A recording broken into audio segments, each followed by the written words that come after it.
Yes, my people, what is happening? We are back in the gym today with Andrew to record a leg session for you all. So, what has changed since the last time we recorded a video? Well, I hit 116 kg actually, 116.1 this morning. So, my body knew Andrew was coming down to Sheffield this morning to record me. So, I hit 116 just so I wouldn't be emasculated by the time we recorded this video. So, I've moved splits, which you will know if you watch my vlogs, but I'll go over it in this video anyway, because it's a training-based video. So we've changed to upper lower rest, push, pull, push, legs, rest, split. So today is the leg day, which is my second rotation. We've changed a couple of things and moved a couple of exercises around on this day. So we're prioritizing my glutes a little bit more and training those earlier in the session on one of my days, and then we're tagging them at the end on this day. So this day is kind of more of a quad focused day, I would say, even though I've only got 3 sets of quads. The volume is very low, but so far so good in terms of like recoverability and how everything feels. So we'll take you through the session today, run over a couple of pointers and a couple other bits and bobs as we move along. Starting off today's session, we've got some arms. So now that we have removed the arm day, we've gone back to training arms at the start of legs, which to be honest, I prefer. It's just biceps, it's not triceps. So we've got 3 sets of biceps today, 4 sets of biceps on my other leg day, and then I think I've got 3 sets on my pull day. So we're basically training biceps every other session. So the frequency and actually the total volume is now more than it was when I was doing the arm days beforehand. And I've got less tricep work, which is feeling a little bit better for me because my triceps were just getting hammered, guys. I was getting a little bit of tendonitis and I don't think I need as much tricep as I do bicep personally. So yeah, we changed the split. We changed a couple of exercises, we reduced the volume down a little bit, and it's been absolutely bang on. I've been loving it so far since we changed, and I've got set rest days now as well, which just makes it a little bit easier to kind of manage my week and stuff like that. So we'll get stuck into the session very shortly, guys. I'm just waiting on a piece of kit here, and yeah.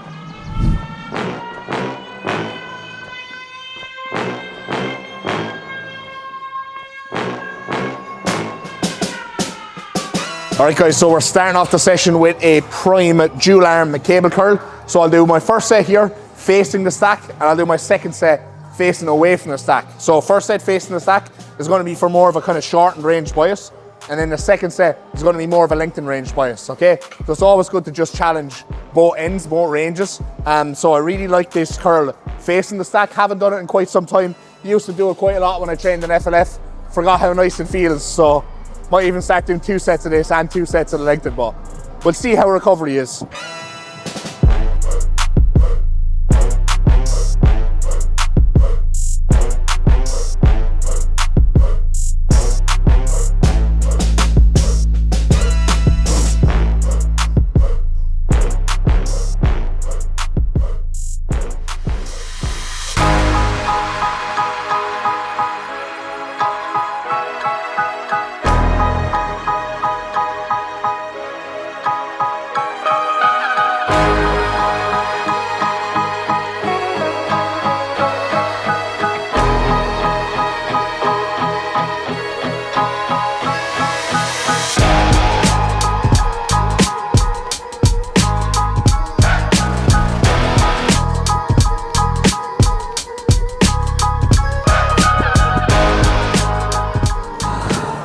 If I ever sound like I have a really hoarse voice in these videos, guys, it's because I'm roaring at the top of my lungs so that the fucking music in the background, because like the music in the background is really loud, so I'll be like roaring when I'm speaking. And obviously post-production, when Andrew voice isolates me, it doesn't sound as bad.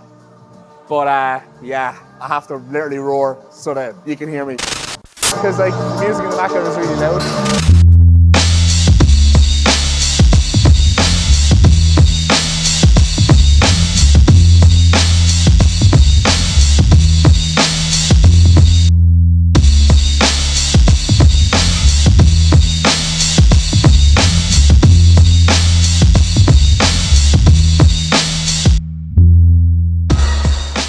Struggling to breathe as it is anyway.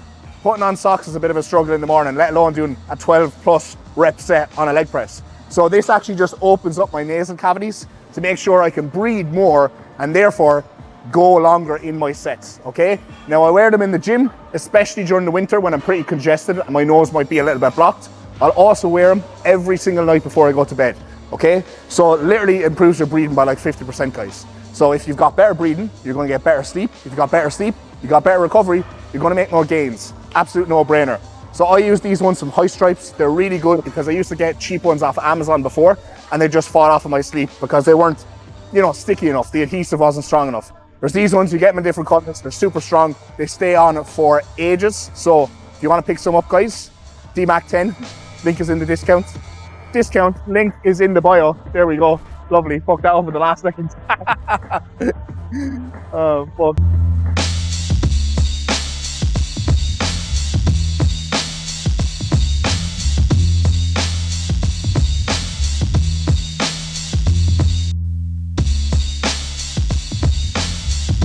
I've got like 4 weeks left in this push-up.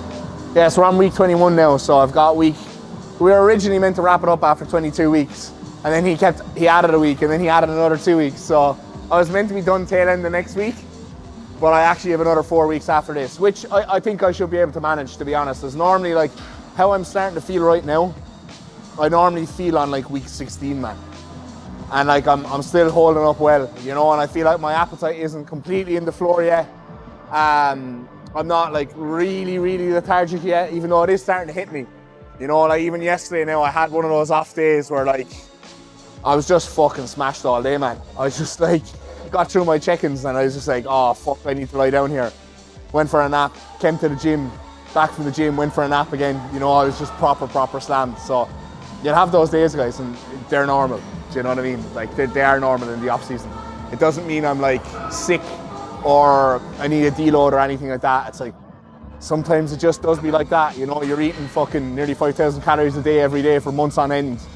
You're gonna feel like shit at some stage. You're not supposed to be in that position. And I took some pictures this morning and I'm 6 kg heavier than the position I was in when I started prep last year. And I still have 10 weeks left in a surplus. So like I've never been this heavy by 5 kg. This is 5 kg above the heaviest I've ever been in my whole entire life. You know, and I think for the last couple of kg, I kind of got away with feeling relatively okay. Now I'm like, my body just kind of doesn't really want to go any further. But you just got to push it further, you know? And I think every single time you push your body weight up to that new height, it takes you a while to kind of acclimatize to that weight. I spoke about that in a previous video, but now I'm like getting there, you know? Now I'm getting to a position where I can feel that acclimatization trying to happen as much as it possibly can. But yeah, I felt like shit yesterday, a little bit better today.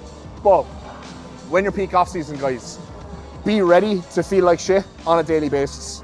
Be ready for the only time where you feel good to be when you step foot in the gym. So you're gonna be tired, you're gonna wanna nap all the time, you're gonna eat a meal and you're gonna wanna go to bed. It doesn't mean you're fatigued or you're tired or you need a deload or whatever. If your training performance is still increasing in the gym, it's the only thing that matters. So you just gotta eat the meals, you gotta suck it up, and you gotta go into the gym and you gotta still train as hard as you would on any other day, right? Whether you feel good or whether you don't feel good, whether you're tired, lethargic, doesn't matter. Just crack on and just get it done because that's what building tissue takes, unfortunately. So don't be a pussy.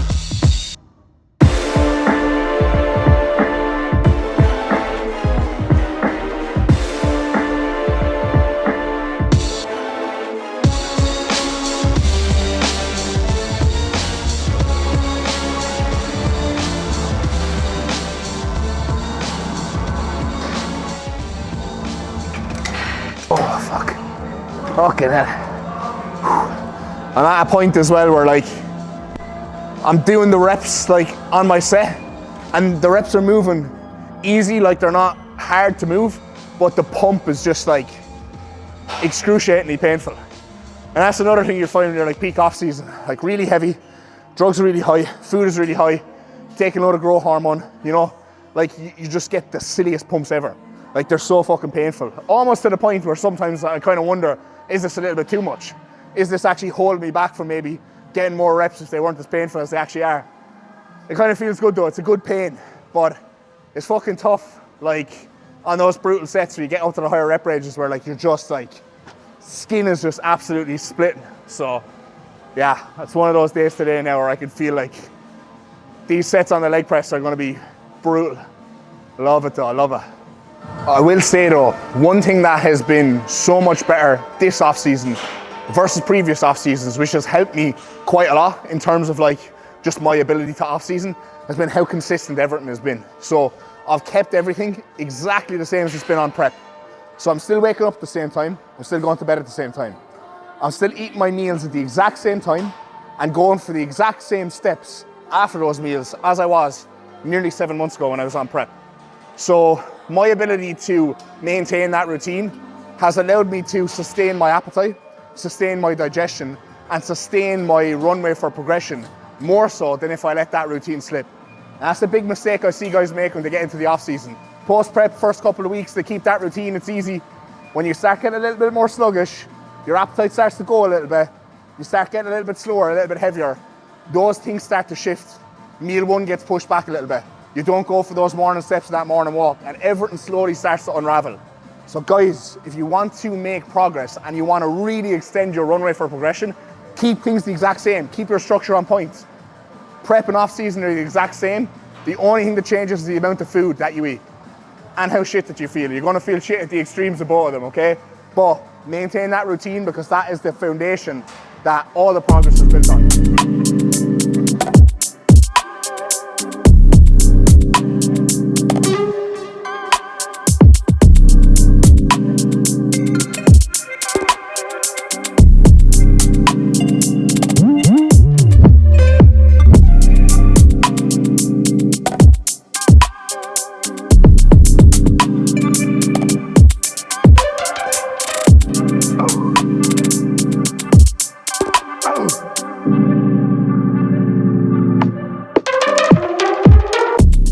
Right guys, ham curl. One thing you want to make sure you nail down is always going to be your alignment. On a ham curl, on a leg extension, on pretty much everything, right? But very important on a piece like this. So when you're getting set up, guys, on a ham curl, make sure that your hip, your knee and your ankle are in line. I very often see people and they're kind of like this on a ham curl where they'll point their toes out, they'll point their knees out, they'll let themselves externally rotate. And when you do that, you're going to transfer a lot of the tension onto your knees and it's just not going to be going on your hamstrings, right? So you want to actually make sure that you almost point your toes and point your knees inwards. You internally rotate, you keep everything lined up, and then from there, you just drag your heels back, okay? That is going to absolutely light your hamstrings up. And one more little cue for you as well, or tip for you as well, is when you are coming up on a hamstring curl, make sure not to fully extend your leg and straighten it out. Try and keep a subtle bend in your knee to maintain tension on that hamstring at all times. It's like a bicep curl. If you come the whole way down and you lock out your elbow, right? On the way up here, you're just gonna get too much elbow taking coming into play. But if you come down and you stop with a subtle bend in your elbow there, you're gonna keep tension on the bicep and curl up. Your hamstring, exactly the same. All right guys, next up, we got the prime leg extension. So I'm actually overloading this in a shortened position, which feels really weird on this and I really don't like it, but fuck it, it's on the program, so I'll give it a run anyway. So we got set in 4, so not fully shortened position, but it gets heavier at the top basically. So we got set in 4, set in 1, really heavy at the top for the first set, and then kind of just mid-range for the second set. But it does keep the quads nice and fresh in the lengthened position for our leg press afterwards. So that's going to be good. And we've only got one set on the side X leg press as well. So it's one set, nasty as fuck, paws in the hole, balls to the walls, give it absolutely everything, and then fuck off out of the gym pretty much.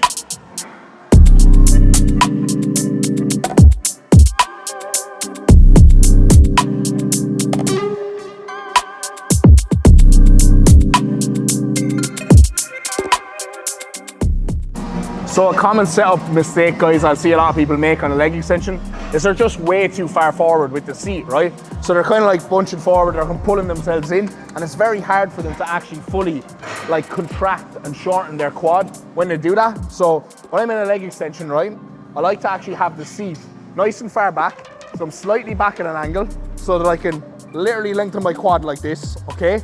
And then I'll keep my chest up, my shoulders back, I'll pull myself into the seat, and then I will drag that weight up and forwards and away from me. And then when I'm in this position here, I've got the quad fully contracted, right? And I find that very easy to do when I'm just slightly leaned back, okay? Rather than coming forward in the leg extension like this and kind of pulling up, you'll find that a little bit harder to kind of contract through your quad. And, you know, a lot of people, they'll kind of set a leg extension up like this where they'll have the pad very far down on their ankles and not that far up on their shin. Remember guys, the further away from your knee that the weight actually is, the more tension you're going to transfer onto your knees, right? It's like if you're trying to carry a box. You wouldn't carry a box away from your hips, would you? Out in front of you like that, it's just going to kill your lower back. You carry that box close to you. So it's the same with a leg extension or a leg curl. You want this pad here to actually be up along your shin or your calf, so that more of the tension is going through your quads and not your knees. Because if it's super far away, it's down by your ankles, and you're trying to curl that weight forward on your ankles, it's gonna fucking kill your knees, guys. So always get your setup right first. And most people could probably do bringing the seat back a couple of notches on a leg extension rather than being super far forward. So seat back, pad up.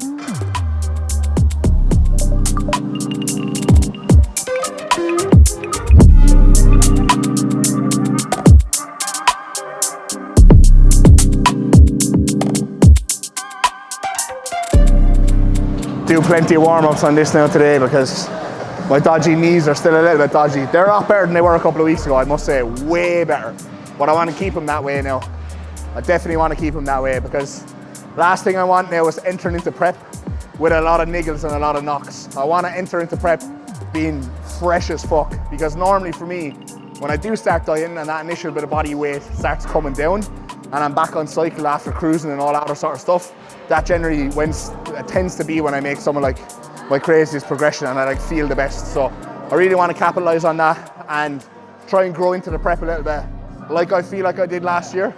I can't grow into the prep too much now because I'm probably not going to get under my cap, but let's not get ahead of ourselves yet. So we'll do a couple more warm-ups on this, and I'm looking forward already to doing that leg press. Honestly, it gets me fucking fired up. I love coming into the gym for legs and knowing I only got one set on that leg press, because I know like I'm building up to it the whole entire session. I know like, oh, I can't wait to just fucking give that absolutely everything. I've been progressing really well in it as well since I had one set. So one set, it's not that much, but if you only do one set on something, guys, you're bound to progress it every single session. And you only have one opportunity to progress it as well. So you literally cannot fucking miss, or you're gonna go home extremely disappointed. And nobody wants to go home disappointed from the gym. Nah, not happening here. No way.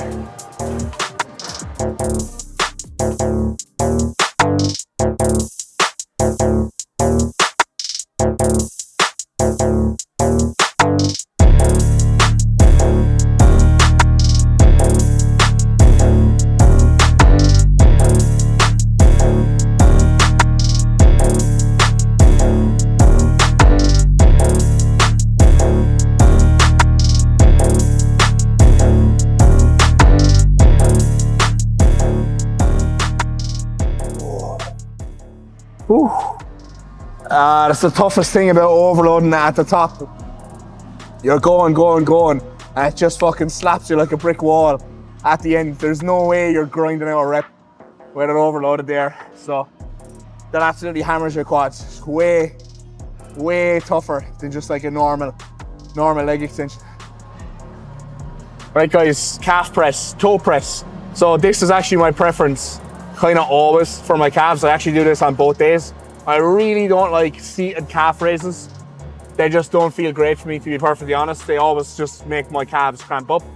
I do like a Smith machine standing calf raise, and I like standing calf raise machines as well. However, I find with those, as you start to get heavy with the weight, they just compress your spine way too much and they just hammer your lower back, right? So it gets to a certain stage for me with a standing calf raise where I just kind of can't really progress it and I have to do silly high reps to get a stimulus. Whereas with something like this, I've got a seat, I can pull myself in, I can brace really well. The only thing that moves is my calves, and I can go as heavy as possible with no loading on my spine pretty much, right? So that's why a toe press is always going to be my preference. On a seated pin loaded machine leg press like this, rather than on like a plate loaded leg press, for example. But I would just work with what you kind of have. But if your gym has one of these, a lot of commercial gyms will have like seated like Life Fitness machine leg presses like this. They're only good for training calves, guys. They're generally pretty wank for actually training your quads. So use them for calves and actually train your calves.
leg press, let's go.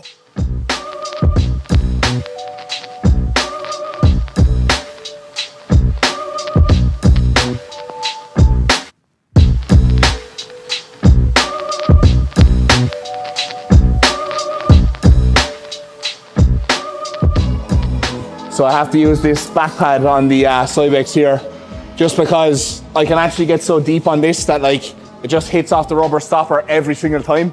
So the back pad just brings me a little bit closer to the sled, so that when I come down to full depth, I'm not just like hitting off the stopper at the bottom and just fucking killing the momentum of the set.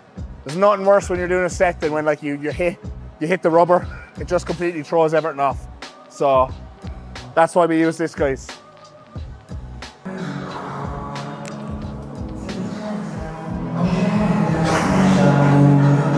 A lot of preset contemplation goes into this one. As I'm warming up in between sets, get myself mentally psyched up for it. So, I love it. I never understand people who just go into the gym and just go through the motions and don't like fully lock into their session, you know? Especially when you like really love training. I feel like I love being in the gym. I love that build up to that set. All the warm-up sets on the way up, the anticipation to it. It's brilliant. Single ply knee here, single ply knee sleeves here, guys, from Hard Body. Absolute essentials. You'll notice that I never put my knee sleeves on until I get to that top set working weight.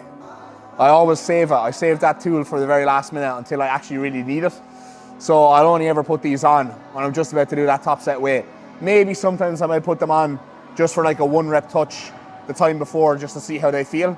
But generally, I'll just use them when I absolutely have to. And even my other leg day, I did my top set with knee sleeves and I did my back off set without the knee sleeves. I do think there is probably merit to doing the majority of your work without any knee sleeves, because you never want to rely on them. You always want your quads to actually be really moving the load. But I'd like to think I'm pretty proficient in moving load these days, that I know I'm moving it through my quads. So using these just to make sure I protect the knees a little bit more. One thing I actually love about the winter is being able to train in pants. I don't know what it is about training legs in pants, but I almost feel like stronger. Like I've got that little bit of extra compression. Anyone else, or is that just me? Obviously, when you're in the summer and you train legs in shorts, the benefit is your legs look pretty sick, right? But when they're covered up like this, I don't know, I feel like I'm just more powerful. It's weird. I can't be the only one who thinks that. I've written in my logbook here from last week, I got 7.5 plates for 10 reps. And I wrote in my logbook, make pause longer / nastier next time. So I must have watched the set back and the pause wasn't sufficient for my liking. So I'm going to aim to get that 10 reps again, but just like way more control at the bottom. Maybe even try and get 1 rep up. We'll see how I'm feeling. Warm-ups felt fucking pretty decent there. Obviously last warm-up was 6 plates. So top set is 7.5 plates, so a pretty big jump. But that's the same jump I made the last time I did this. And it's feeling a little bit better today. So I'm gonna grab someone to give me a spot on this and we'll get stuck in.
Cheers, bro. Oh, the fucking pump in my quad there, I swear to fuck.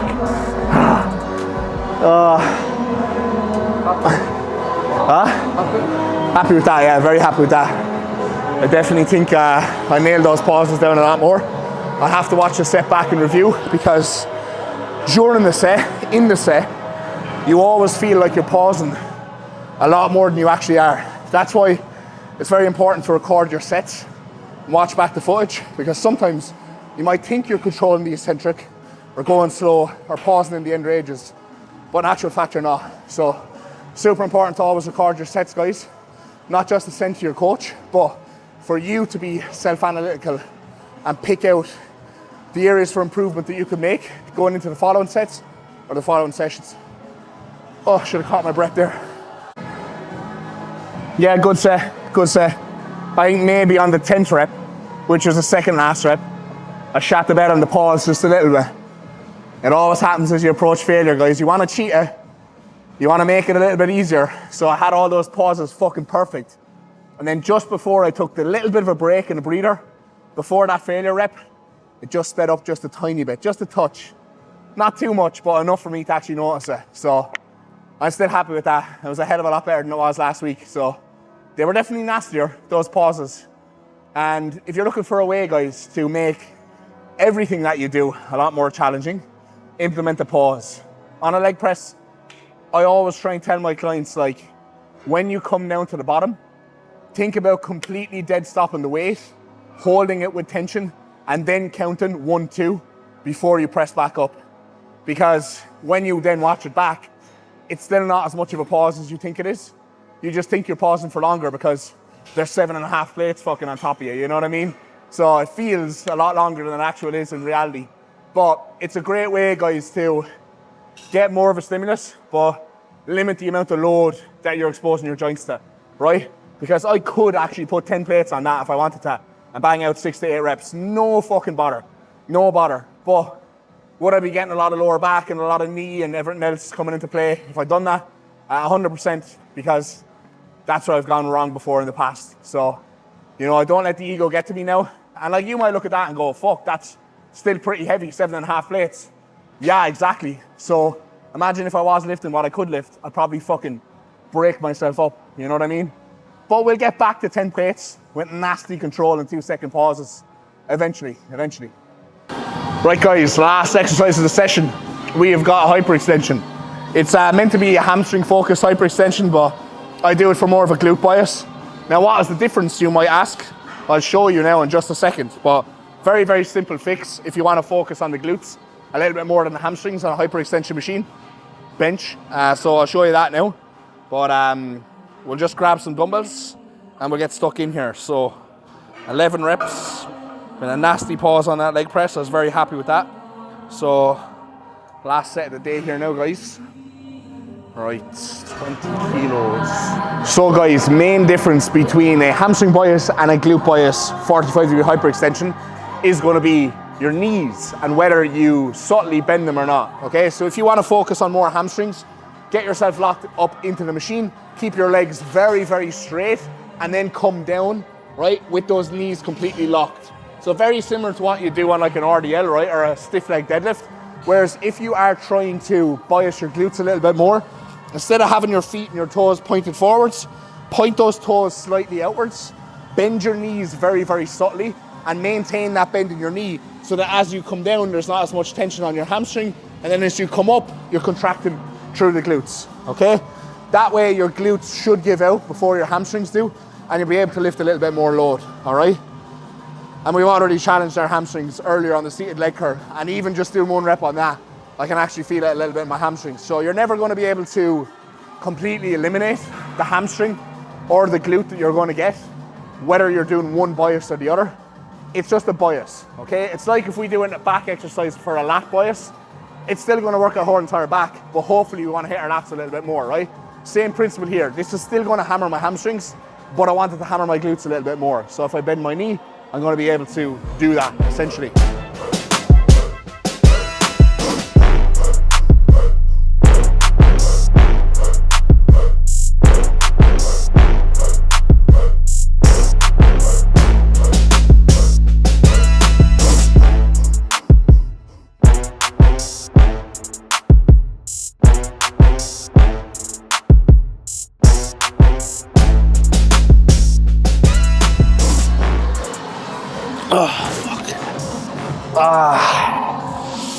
Oh. Again, the pump today is just fucking next level. So I really felt that light my whole posterior chain up. At least I didn't feel it in the lower back like I did last week though, so that's a good sign.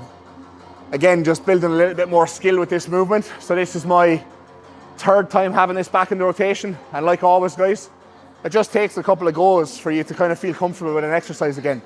This is a criminally underrated exercise though, in terms of building your glutes.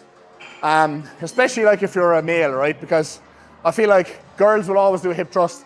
They'll always do a hyperextension, but they're exercises that men, for whatever reason, just avoid.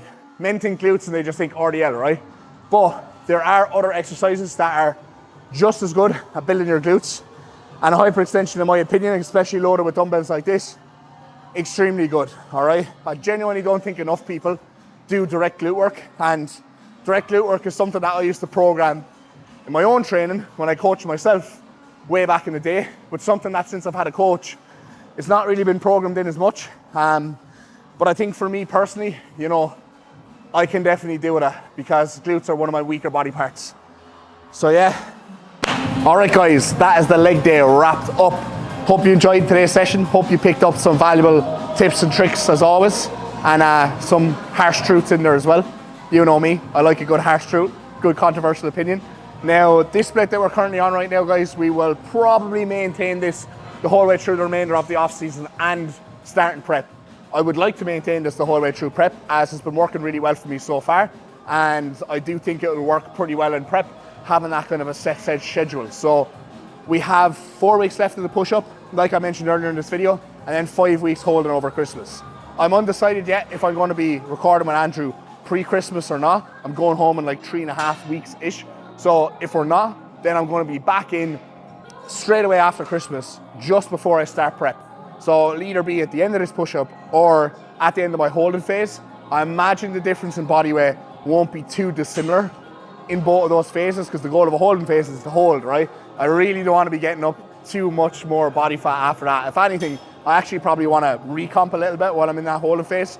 So look, 116.1 today, guys. I would love to hit 118 just to say I've been 260, but we're not going to chase the scale weight. But it's been moving up pretty well so far, so I think we'll probably get there.